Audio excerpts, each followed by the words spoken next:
What's happening, people? Welcome back to Out of the Loop. Thank you very much for joining me. So this video is going to be just a track run through of something I've been making over the last 2 days. The style of music is kind of like organic house, lo-fi house maybe, I'm not 100% sure, or electronic. The artist that I referenced was KAASI. I'll probably put that in the title of the video so you would already know that. So yeah, like always, subscribe, comment and like, all that good stuff. You know what to do. So let's get into Ableton. So yeah, in fact, a couple of announcements before I forget. So next Sunday, it'll be, I think I said 7 p.m. UK time. I'm going to do a live stream on YouTube, just doing track feedback for people in the Discord, or anyone that wants to get involved. You can just join, and people that are in the Patreon will get priority, obviously, and then people in the Discord will then be after that. So make sure you join the Discord, and if you want to be first to get your track checked out and feedbacked in front of everyone, then yeah, make sure you join the Patreon at whatever stage you want to join at. That would be really good. Cool. So let's get into it. So this is the track. I'm actually going to play quite a lot of it because there's quite a few different transitions, and I want to kind of show all of those transitions. I should have probably have put more markers so I know where I'm going. But yeah, put my headphones on. Let's get into it.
Yeah, and then it outro. So yeah, that's the track. I really like it. I think I'm gonna make more music like this. I mean, it has like progressive housey vibes, but it's a lot more laid back. It's a lot slower.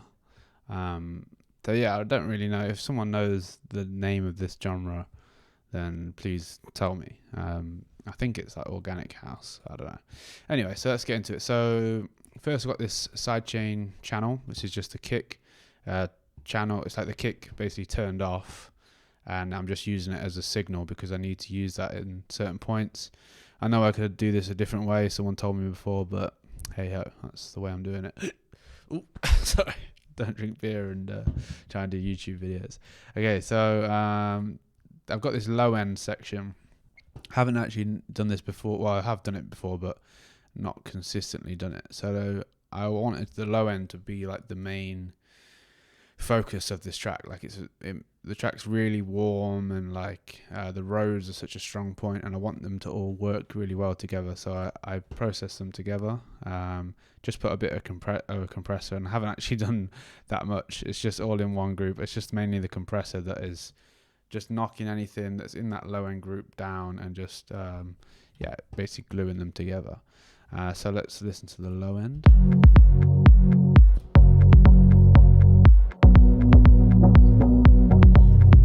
So these roads are what's giving it such a nice tone.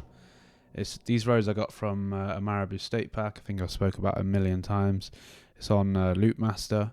There's loads of different things in there, and these roads are one of the things. It's like a one shot. So I just put it into a sampler, and then put the sustain mode on, and then played some chords. Those chords stay pretty much the same, and then there's the second part, which is this. Just gives it like a bit of interest, and then I play the notes sustained here.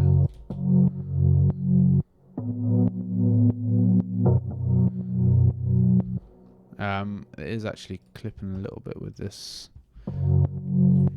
I've done really heavy sidechain, which I'm going to get into. You can see here, super heavy. Even though the kick's mostly in this area, I wanted everything to be ducking really heavily to the kick. And I'll get to that in a sec. I just want to sort this out.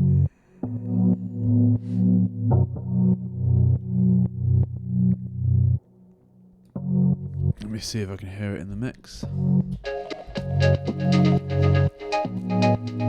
No, it's alright. Yeah, generally you don't really want that clipping sound, that little ticking, but if you can't hear it in the mix, don't worry too much, I would say. And I got that advice from a guy called Rinzen, who's signed to Mousetrap. So yeah, he said like try not to worry about that clipping too much if you don't need to get rid of it. Anyway, so the roads are like so. I've got the Oxford inflator on there, just really like adding colour and warming it up. A lot of chorus, so it's really like pushed onto the sides. And then I've got mid-side EQ going on to compensate for. So because I'm adding so much width onto the sides, I don't want it to be subby. I think I've gone on about mid-side EQ a lot. But yeah, that's why I have this mid-side on, just to make sure there's no subby side information. There's compression, quite a lot of compression. I think without it, I'll take all of this off. And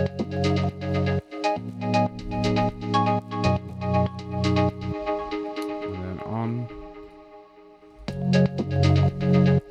So it's really like bringing it up in the mix, and then making it warmer, and then adding side information. So this Oxford inflator is just this is such a good plugin. Honestly, it basically just adds perceived loudness, color, slight distortion if you want it. There's a lot you can do with it, and it's been around for a long time. I think it's like one of the best plugins you can get. So yeah, I'm just adding a bit of color with that. And I purposely took the clipping off if you wondered why it was red, because it won't distort unless you really push like the output.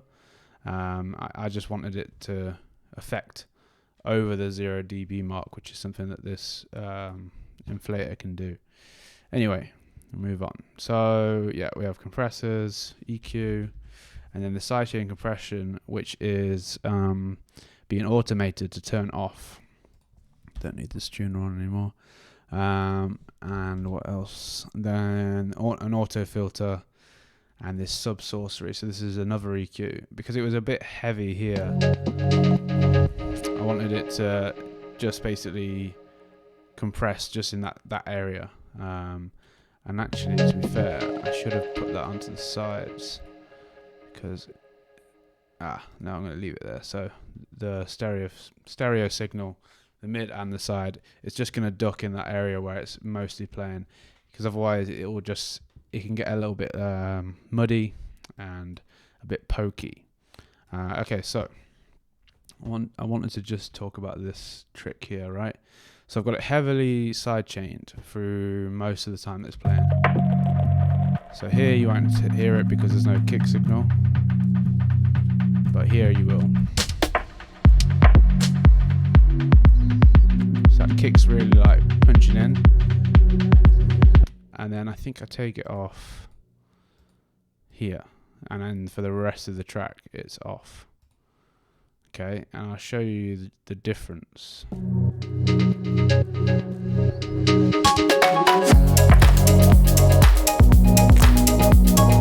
So it's letting that signal go all the way in, and the kick, it is obviously losing room in the mix because of that. But you've already, the kick's there. It's loud enough. It's the loudest element in the track. You still feel the kick.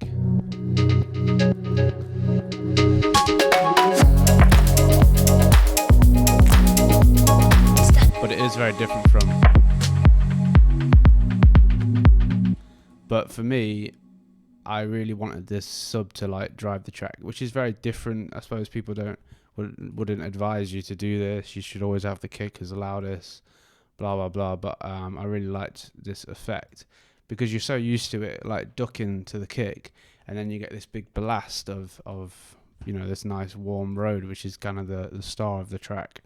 What I could do, actually, to try and get a little bit of a sidechain still going on, and I should not do this now, but I just want to try it. So I will duck for the whole kick, but I'm just going to take it.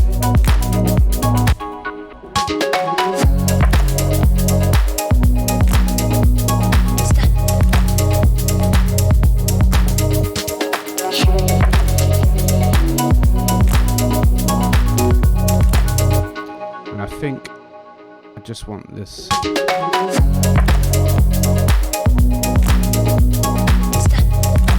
So I'm getting that clicky part of the kick. So yeah, essentially I'm getting rid of this heavy ducking, letting more of the signal in, and now I'm just letting through a little bit of the kick, but not nearly as much as before. And I'm EQing, so it's just the top part of the kick signal. I could even go to here. In fact, I kind of want to bring that back.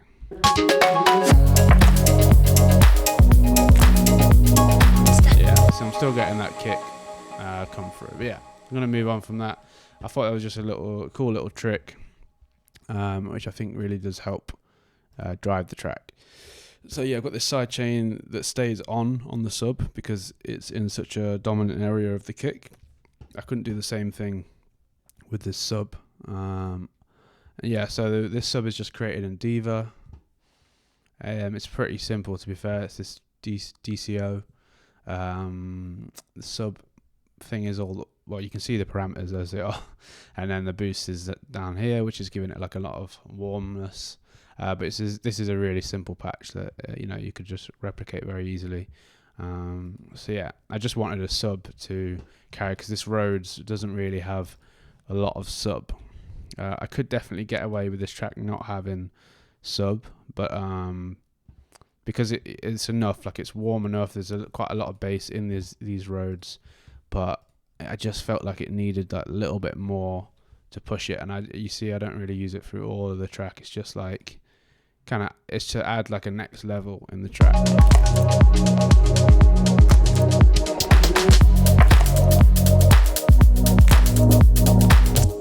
Yeah, so where do I need to show you the notes? Maybe this is the notes that the bass is playing. It's just like the same stabby pattern, but it's just playing between two notes. Okay, so the lead. This lead isn't really like the main lead. The main lead's this pattern, the Rhodes pattern. But I just wanted something in the background so you don't get bored of the main pattern, right? So we have this here.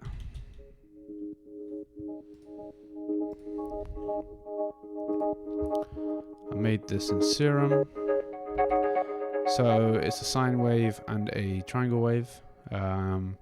This is tuned to the fifth or the 7 semitones up, and then it's just a plucky sound basically. So it's just some pluck here. I was trying to use this LFO, but it didn't work. That's what I was trying to do. And then it's got a bit of noise. This noise here, which you only hear when the cutoff opens up a bit.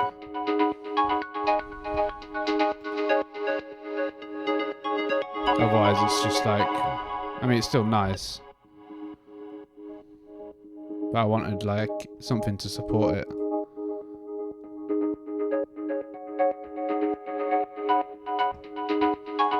So there's a bunch of delay, this multi-band compressor,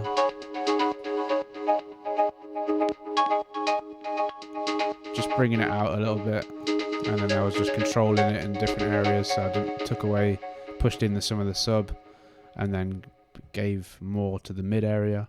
There's a fair bit of reverb on here as well, but there's a bit of a low cut, so just making sure I'm not getting any low reverb, and there's a high cut as well.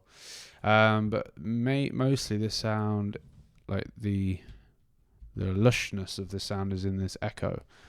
Bunch of automation on here. So what was I doing? I can't remember what I was doing with this. I think, let's have a look. Yeah, so here as I bring it in onto this break, so it's super echoey, but the timings are set differently, so it's just like bouncing around your head.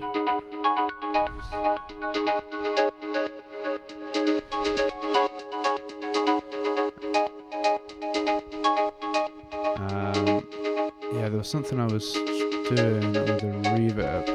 I was just trying to make it sound more washy at certain areas as it comes into the breaks. You see here, I can actually turn this off at some point. Yeah, so to make the notes more definitive, so these are the notes, are a bit crazy. If I fold it, yeah. So these are the notes, right? So it's just like, I just wanted some like dotting around pattern, it's not like a catchy melody, because I want this to be the catchy melody, that dun dun dun dun dun. Anyway, so I wanted to turn this off here, right? I wanted to get this echo to stop, so you can just hear a clear like part of the notes just before the break. That's what my thought process here. So you hear like the clear pipes.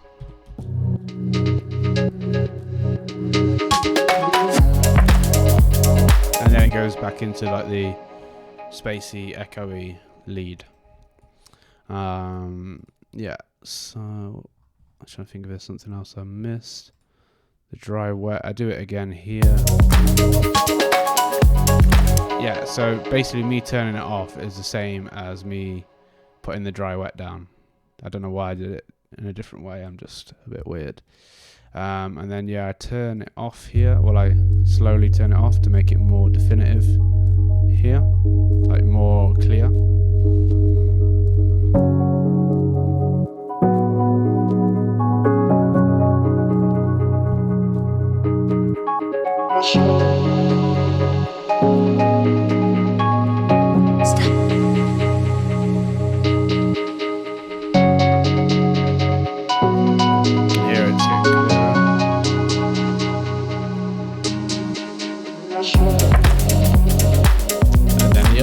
did was I lowered the octave for this part, so it's not so distracting. So it's like you go into this like deeper groove, I guess. Like right here, it's really like higher pitched.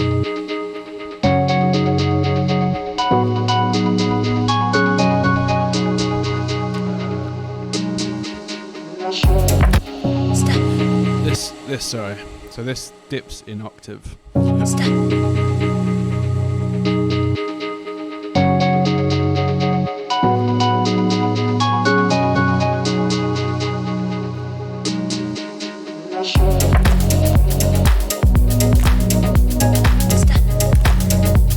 everything's now like in this lower mood, I guess. So yeah, that's it with the lead kind of sound. Mid-side EQ and stuff going on here, but I mean it's nothing crazy I need to show you. I'm just pushing up the side information, so I really want it to just be like this thing that's on the side. And one thing I'll admit, right, it was when making this track I wasn't thinking of how it's going to be in a club, though. Yeah, it would be nice if it got played in a club. It's not really a club type of song. It's more like a Spotify song, something that people would play like on a long car journey, or when they're studying, or just traveling to work, and just like a general everyday nice song. And in that sense, you know, I'm not worrying about people having just a mono system, though yes, they might listen on like a shitty laptop or a phone or whatever, and you should always, I'm saying all this, I obviously have bared in mind that I don't want any phasing or something to get lost when it's in mono, but I'm not worrying about it too much. I'm letting things be quite wide, because, you know, a lot of people are using headphones. You know, most people have stereo systems, so you'll get a lot of this side information, which just makes things sound really, really nice. But yeah, you do have to be careful. You don't want to push it too much. So yeah, I think that will cover the lead. You'll see this is being really heavily sidechained as well, so a lot of the elements are really heavily sidechained to the kick, which is just something I noticed in the reference, that the kick is like king. The kick just punches through on all the elements, and so yeah, that's what I've done here. And I could like turn it off here, but I think it would then be too much, and the Rhodes wouldn't be, you know, so much of the star. Okay, so the piano, there's nothing I can really show you like sound design. It's just Labs, the same piano I always use. This soft piano, it's really nice. You always have to push it up with the makeup, and then I tried to dip it a bit here because obviously I've got these Rhodes playing here, and they're just going to clash. Which they kind of, well, they don't clash, but I mean they complement each other. But it's a lot of information in this one area, so I tried to. That might even be better.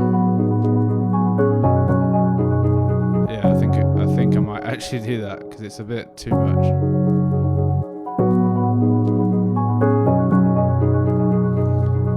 Yeah, and I just want to see if it still has impact here.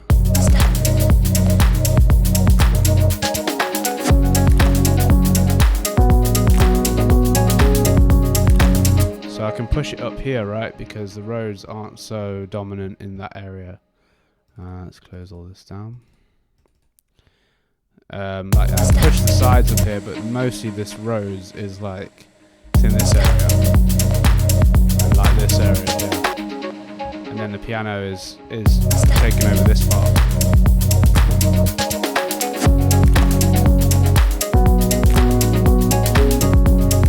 That's a lot better, to be fair, with it cut out here. Okay, so yeah, there's nothing I can show you with this piano. I just, you know, I've got Imager on here, so I've pushed it so it's not too much on the sides. I mean, not like, because without this, with this Labs piano, it's usually pretty wide, and you can have some, you know, pretty bad phasing issues. So I just always knock down the width a little bit.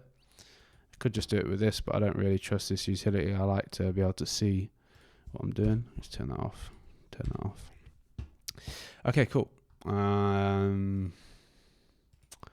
So what else? So this is just a recording of the lead, and it's just like a more washed out version. I've got this huge black hole reverb on it, and it just enhances it a little bit here.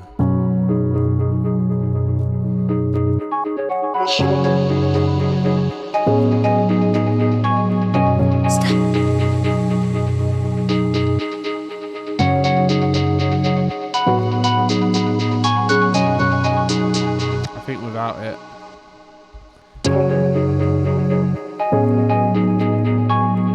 I mean, it would be fine without it, but I wanted to basically have this lead be introduced without it being there too much. So like I use it mostly here.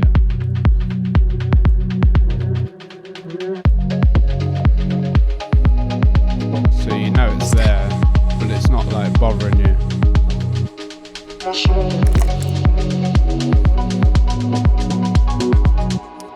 Yeah, cool. There's not really much I can show. It's just I recorded that and then put a reverb on it.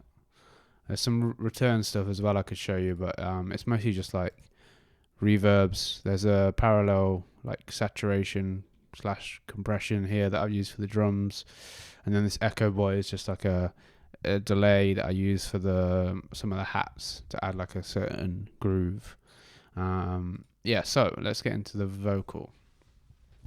This vocal thing here is just like a atmosphere, stab thing. I use it a lot on a lot of my tracks, and it doesn't make each of my tracks sound the same. You wouldn't probably notice that I use it, but it's such a nice little way of introducing some vocal. Not introducing, but a nice way of having some vocal in a track without it really being a clear vocal. It's just some thing I got off Splice.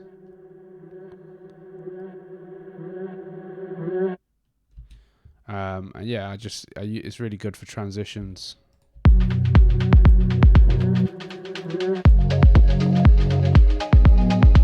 And so the other vocals are these, and I managed to somehow get it to say "in my soul," even though this sample does say "in my soul" in it, but it's not very clear. And so I kind of got this to run into this, which makes it sound like it's saying "in my soul," or "my soul," because this is going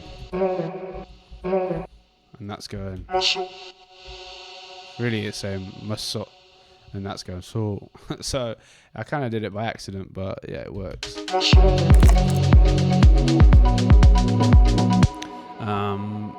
So this is just a vocal that I found, from some shitty vocals pack.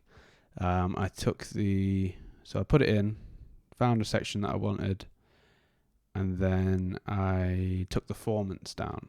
When you do that, it gives it just like a nicer tone. When you transpose it, it doesn't sound so weird. So if you take the formants off, that's what I've done, and I put it at 10 semitones, just because that's what sounded better. And there's some heavy reverb on there, because I'm not worried about losing the original signal of this. If I take this off, I mean, it's actually alright. I probably should take that off, but that kind of pushes it a bit further back in the mix, I guess. It's quite subtle as well, to be fair, but I think I might take that off.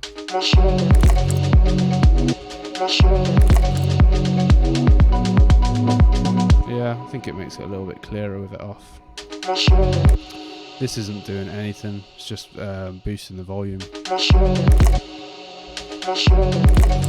Could put a little bit of compression on there just so even it out.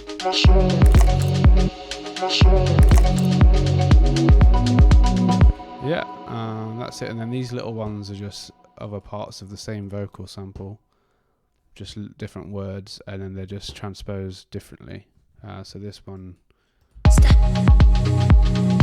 that's her saying "it's the," but I mean, it sounds just like, it doesn't really matter what it's saying in a way. It's just something there, like adding to the groove.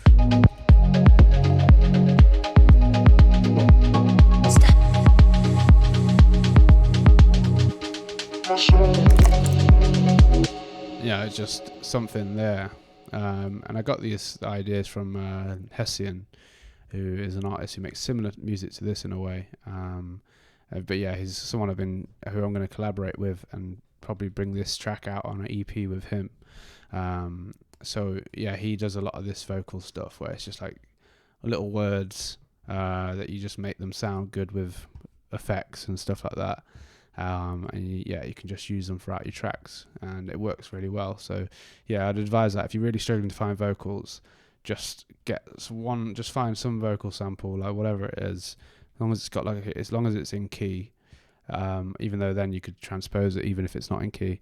But yeah, find something that's got like a good word in it, and then you can just isolate it on the sampler. This is just in the sampler, and then yeah, just use it in like little chops if you really have to. You don't always have to have like a full vocal. Okay, and then this is just another word basically. So yeah, you can see these are all really like reverbed. So actually I might take off all the reverb on the channel. So this is like a bad habit I have of putting reverb on things that don't need to be on there. That's a bit more present. That's just some weird. In fact, I don't need that there. I could just put that here.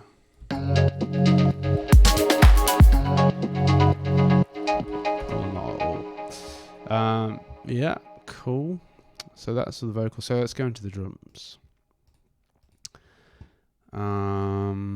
So there's a bit of loops and a bit of me. It's not actually that many drums going on actually. So this thing here to start off with is just like a perk from my pack. So we'll just listen to it. Just like a thump, basically, and it just kind of makes the groove. And then we've got these. So I was just listening to the reference, and he's got these things where it's like not just like the drum fill here, kind of like carries on into the first thing, which makes these drums kind of like jittery and like feels a bit more natural.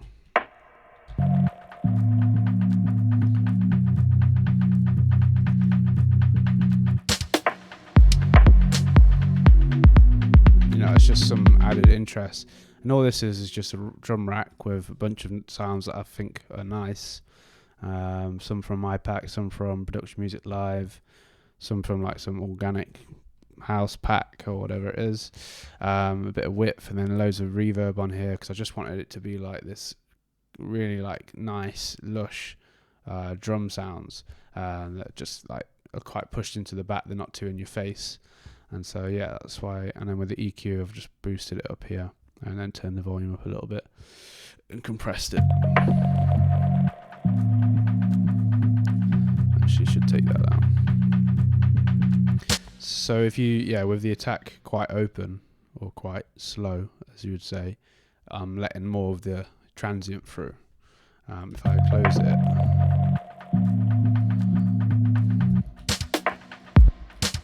that's like really quite heavy. That opens it up. To be fair, I quite like that.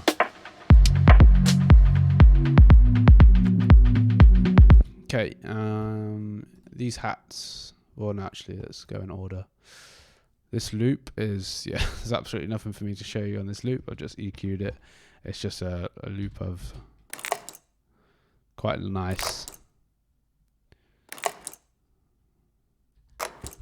Yeah, that's it. And then this clap is from the Marabou State Pack as well. It's just like a big, powerful clap. It was actually a bit different where it had like 4 different types of clap, but I just wanted this one. And I just cut it here and made like a double clap.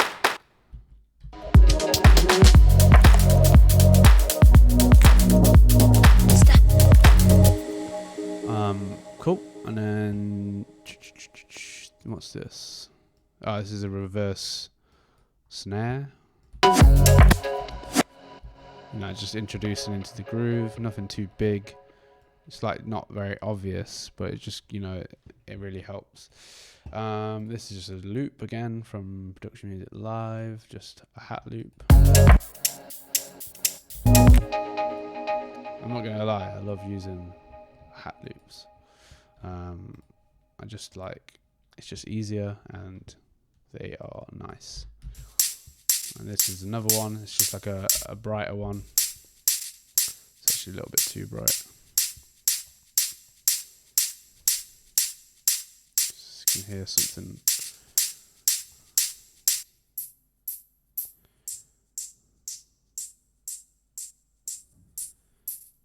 Yeah, I think it's that. Yeah, so, and this hat, I added it later on in the track just to, give the track a next level up. That's the way I kind of think of it. I'm like, all right, got this point here where it's calmer, and then we need to step up another level. And usually drums will help with that. So, and then this piano, I'll go into the arrangement.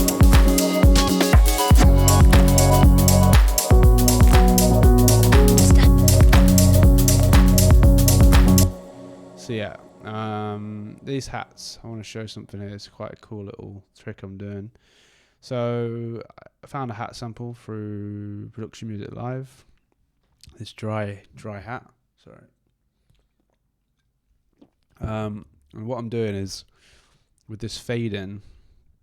So I cut the sample quite short because it's just like a shaker pattern.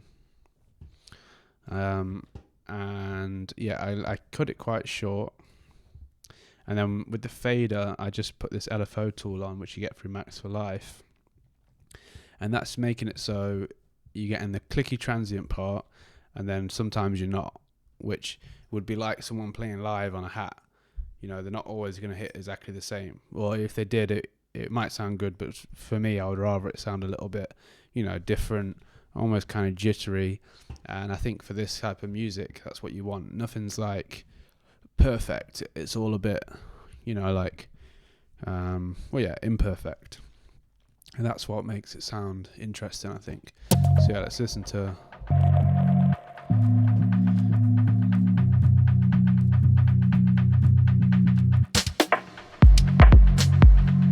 And then I've got this vocoder just because I was really trying to get it to sound a bit nicer and fluffier. And what I'm doing here is I'm just bringing it in with an auto filter. So right now it's not all the way in. And it's being sidechained quite heavily as well.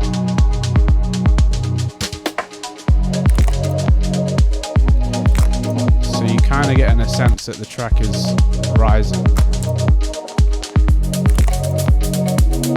That shouldn't have been there.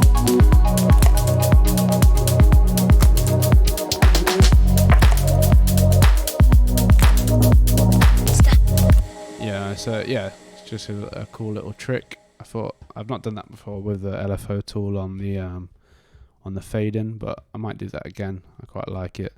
The other automation I've done here is just with this release. I just use it for.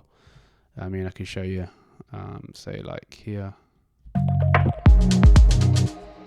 Where does it really drop? Like here. So it's just like opens the vocoder up.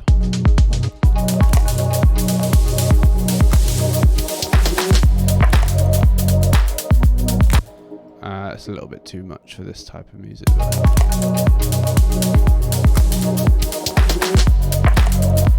Yeah, so it's a cool little effect. A lot of people do that, but yeah, I really like the effect, and I've done it here as well.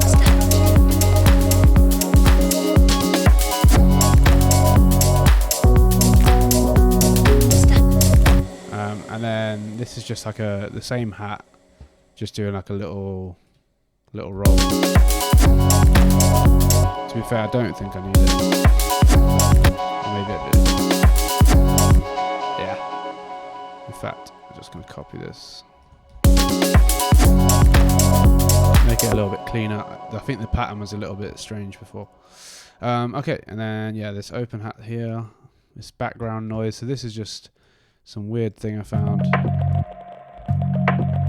And then I of added a crystallizer to it to make it weirder, and so it didn't cut so abruptly, because obviously it cuts here. And that kind of plays throughout the whole track, just random, like, just to introduce a new section.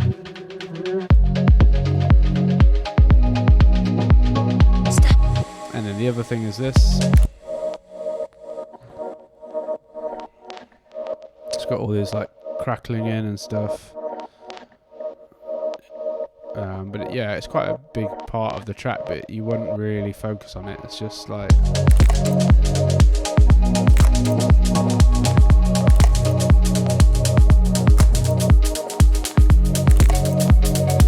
And this information here is like really like too crackly.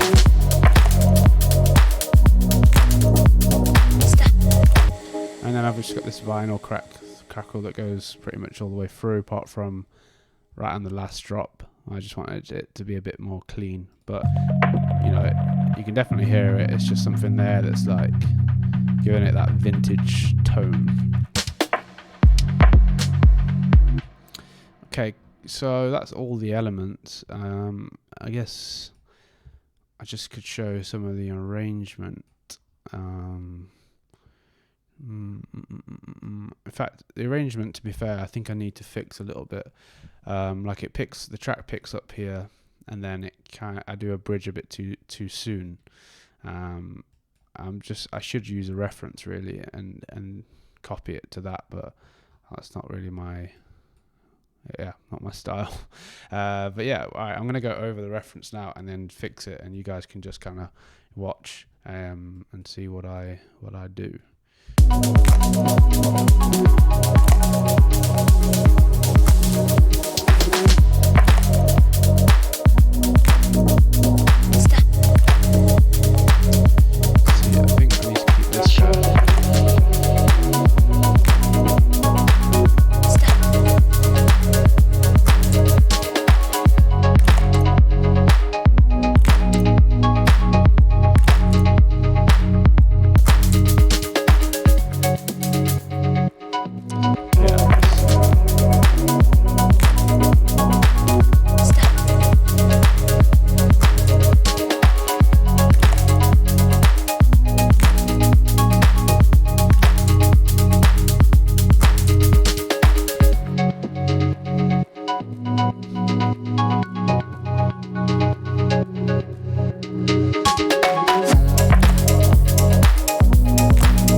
Just going to listen from here.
Listening for with arrangement, I mean, obviously you lay the track out how you should, like you do your intro, first drop, break, second drop, then maybe a bigger bridge, and then the last drop, then outro. But I mean, sometimes I do it a little bit like different, like maybe it's a bit shorter in some sections, a bit longer in others, and I just kind of feel it out for when I'm bored of a section, and then, you know, move on, make something different, move things around. So yeah, that's what I'm listening for here. So I'm just gonna start from here. This is the section for me that just, you know, it needs to be perfect, because this is the first minute that people, or minute and a half that people are listening to the track, and they decide whether they're bored of it or not.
Not 100% sure I like this. I think maybe I don't let it dip till.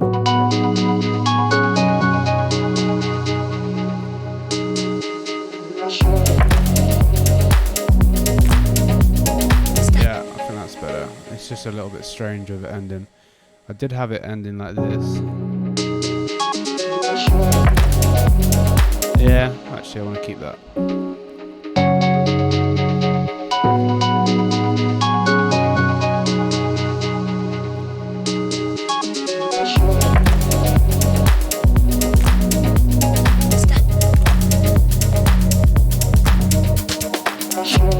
Okay, so this is all good here. Let's just see.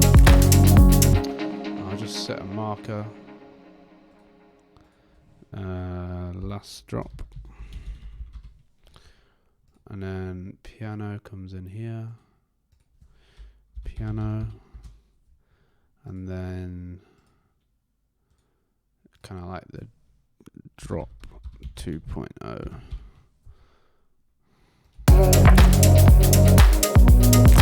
Yeah.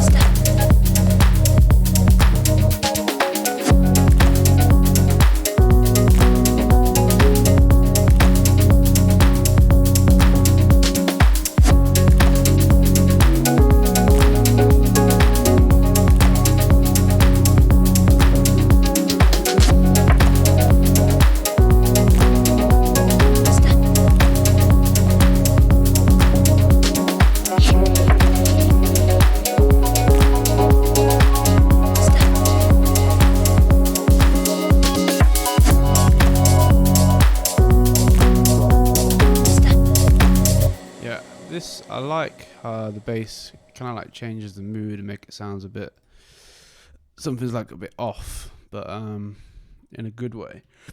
I just think maybe I need to emphasize it a bit more.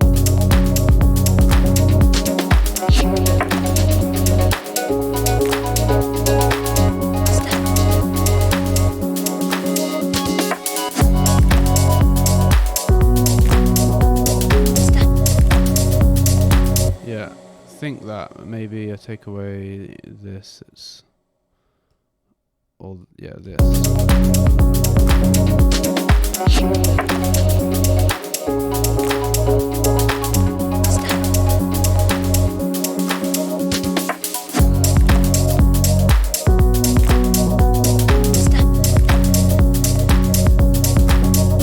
It really adds a lot of emotion into the track because I'm emphasizing the piano basically with the Rhodes. So it's really driving home that melody just for the last segment, even though it's kind of doing the same thing here.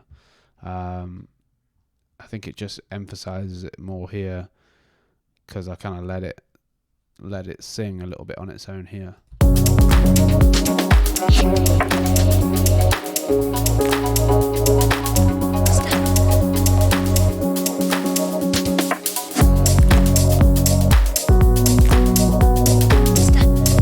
Yeah, that's probably my favorite part of the track. Yes, I think that is all I can show you. I don't really need to show you the returns, and the mastering is similar mastering to what I do on all my other tracks. There is a video. I probably won't remember to do this, but I'll try and link the video of me mastering a track up here somewhere. Yeah, that would work if I was facing the camera. But yeah, I will try and link that up so you guys can look. But just check through my videos. I haven't done that many videos. You can just look where it says mastering and you'll see how I master. I'm not saying the way I master is correct, but this is how I achieve the sound that I have and the way that it sounds as full and fat as it has with this mastering that I've got going on. Okay, that is it, guys. Thank you very much for watching the video. If you're still here, make sure you subscribe, of course, and comment and like. Let me know what you think, and yeah, make sure you join the Discord down below so you can be in the feedback live stream on next Sunday. Yeah, thank you very much, guys. Catch you next time.